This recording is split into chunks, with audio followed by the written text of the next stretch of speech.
Murphy, guys, and this one I'm reviewing. This is a movie that I was definitely very much looking forward to. I actually did think it had a little bit of potential, and now I have finally seen it. I covered the first one. Now I can review the second movie, that being Daddy's Home 2.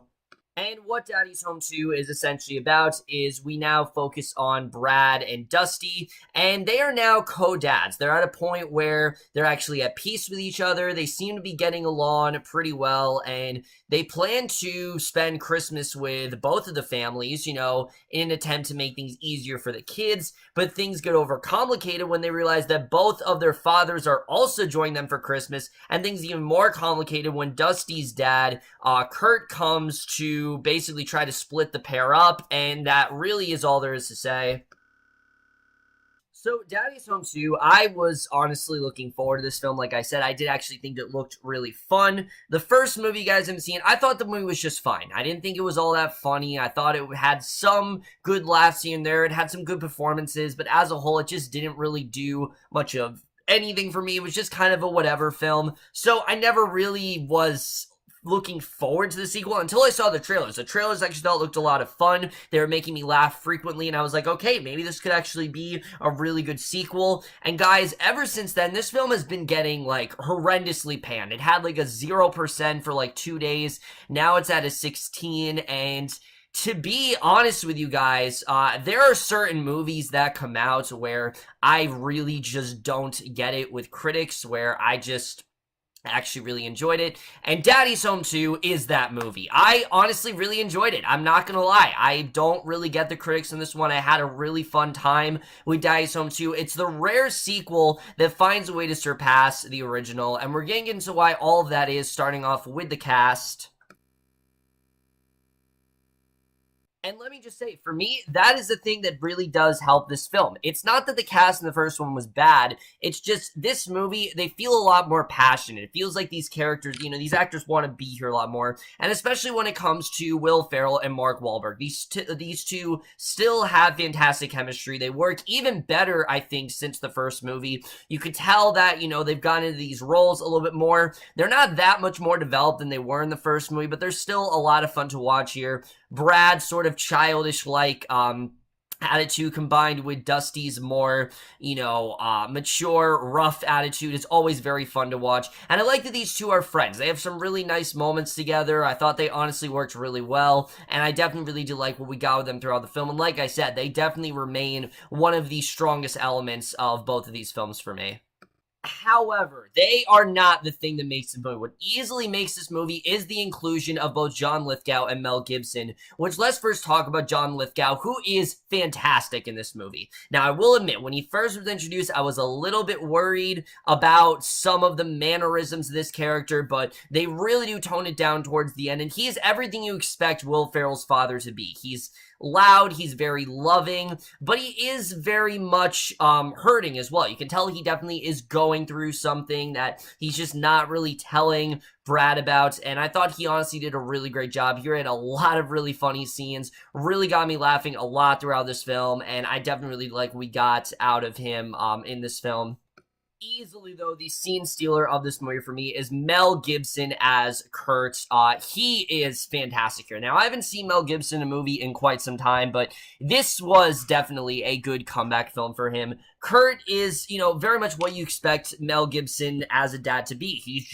He's very rough, he's very blunt, and he hasn't really been the best father to Dusty. You can tell he's trying to turn things around, but he also has this massive plot to get these two to turn against each other. Yet you're not necessarily rooting against him because Mel Gibson's just so damn likable in this role. He has a lot of deadpan type humor, and he honestly does do a really good job. I really do like his character here. He was a lot of fun to watch, and the chemistry between these four is just infectious. They really work great together. You can tell they're honestly all having a lot of fun, and that's something I definitely did feel throughout this movie for pretty much everyone. And then the rest of the cast, I thought also were all really great. Linda Cardellini is still really good as the mother here. I thought she still did a really good job. I can't think of her name right now. Who really impressed me, I have to say, though, was Scarlett Estevez.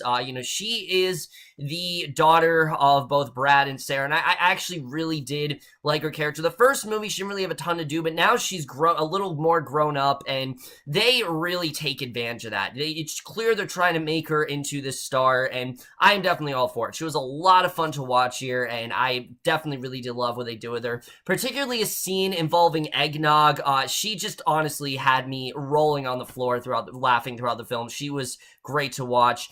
John Cena is not in this movie a lot, but when he's in it, he still does a really good job. Honestly, I didn't really think there was a bad performance to be seen in this movie. I thought, honestly, everyone did do a good job here, and I was definitely impressed with, what we did see. So now let's get to the directing and the writing, because now we get to some of the things that, again, I just don't really understand with this film. For me, everyone's complaining about how, the tone is so inconsistent, but I thought this was a lot more consistent than the first film. This one, it's different from the first movie, yes, but it does have a very similar tone to the first movie in that it is trying to be more of a family-type demographic, which, yes, there's raunchy humor in here, but the tone is, very silly, and I thought they did do that very well, but they really do scale back on some of the more slapstick humor, and I was completely fine with that. Slapstick humor, it can be executed well, but after a while it does get tiring, and this movie makes a wise choice to focus more on character moments, and that's something I definitely really do love about this movie. It's more focused on the characters as a whole, particularly when we're talking about, Dusty and Brad's fathers. There's a lot of stuff going on with them that we just don't really know about, and I thought that that mystery and the way they set that up was honestly a really compelling story, and once certain things are revealed in the film, I did feel kind of not emotional, but I did feel very invested. I felt attached to these characters a lot more than I did in the first movie. I thought, again, that was presented very well here. And like I said, the jokes here for me, I thought were a lot more consistent. I was honestly laughing throughout this film, and it's mainly because of how much fun these actors were having. There wasn't really an actor that I thought looked bored or looked like they didn't want to be here. It really did seem like these actors have really gotten closer and that they really did want to do this one, and that's something I didn't really feel from A Bad Mom's Christmas, for example. This movie didn't feel as lazily put together as that one did. This honestly did give me the Christmas cheer, and I thought they did a really good job with that. And the Christmas setting, it very much reminded me of something like, say, Christmas Vacation, where there's a bunch of hijinks ensuing. Now, do I think it's going to be as beloved as Christmas Vacation? Maybe one day, but I definitely loved, there were a lot of gags in this film, and I thought they honestly handled a lot of them really well. I was definitely very, like I said, I thought there was a lot of very entertaining moments with that. I definitely really did enjoy that here. And like I said, there are a lot more characters that they give stuff to do. The kids in particular, because they're a bit older, they do give them a little more to do here. His son, he's sort of crushing on this one girl, and you got that arc going on. And then, like I said, as far as Megan, she has a lot more to do here as well, and she honestly is a lot of fun to watch. And most of the characters I definitely really did enjoy. Now, focus on how I said most. Notice the emphasis on that. Well, that's because there are some characters here that I just didn't get the point of. In the movie, Mark Wahlberg and Will Ferrell's characters, they talk about how they want both families together for Christmas, and as much as I did like that, I honestly didn't really understand the point of Mark Wahlberg's family here, because they're not really given a lot to do for us to care about them. They weren't given a lot to do in the first movie, but I kind of like that, because here, their characters are honestly kind of insufferable. Particularly his stepdaughter, Adriana, is honestly the worst in this movie. Throughout the whole film, she's just very annoying. She just, half of her lines just saying how much she hates him and how much she can't stand him. She's on her phone throughout most of this movie. She's like setting the thermostat to unreasonably high levels. It's just everything about this character I honestly couldn't stand. They do reprieve her a bit towards the end of this film, but I honestly couldn't stand it throughout the duration of this film, and any time she was in this movie, it really took me out of it. And if people have a problem with that I totally understand, because I really was not a fan of her character. She was honestly, like I said, insufferable at points, and it was very hard to get through the movie when she was on screen. Definitely, I will definitely say that.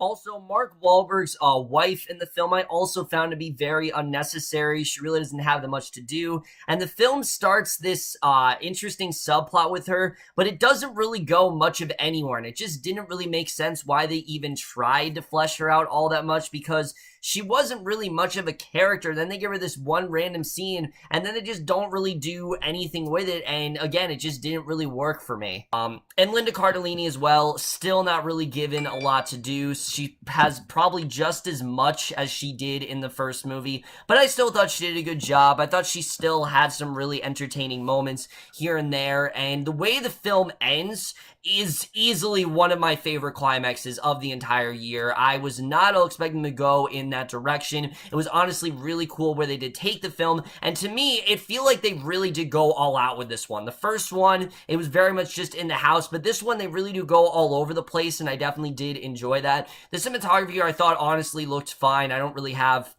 too much to say about the score. There's a lot of great Christmas music throughout this film that I definitely really did enjoy. And then the editing, for me, I did think the first 20 minutes or so was particularly kind of rushed, and I really wasn't all that into it. Once they decide to take a road trip and they start to go to the cabin, that's when I really started to get more into this film. And from there, it really did keep me in. And for me, this is really one of those films that just got better and better and better as it went on. Again, I legitimately do not get the hate with this one. I honestly really did enjoy Daddy's Home 2. I can understand if someone didn't. Trust me, I really can, but I just don't really get why people are trashing on this one as much as they are. I think this was a very entertaining film, and especially coming from someone that really didn't like the first one all that much, this one was a lot more entertaining. I just felt there was a lot more care put in this one. I thought the characters were a lot more interesting, and I just had fun. I really did. It's nothing amazing. It's nothing like, oh, you gotta rush out and see this, but honestly, if you got nothing to do and you're really feeling the Christmas spirit, then go see this movie. Now, I don't know why they're releasing these movies in November. I think it could have easily waited to December, but either way, I honestly really did enjoy Daddy's Home 2, and I am going to give Daddy's Home 2 overall a B. Like I said, guys, I really don't get the hatred for this one. There are some films that I'm absolutely on the same level, but this one, I'm really contemplating why people are so angry about this movie. I don't really understand it, other than, like I said, a few things. I thought it was honestly a really fun time, but that's my review of Daddy's Home 2. Let me know what you guys thought of this movie overall. Love your thoughts, and we'll see you guys in my next video, and I will see you guys for that. Okay, bye.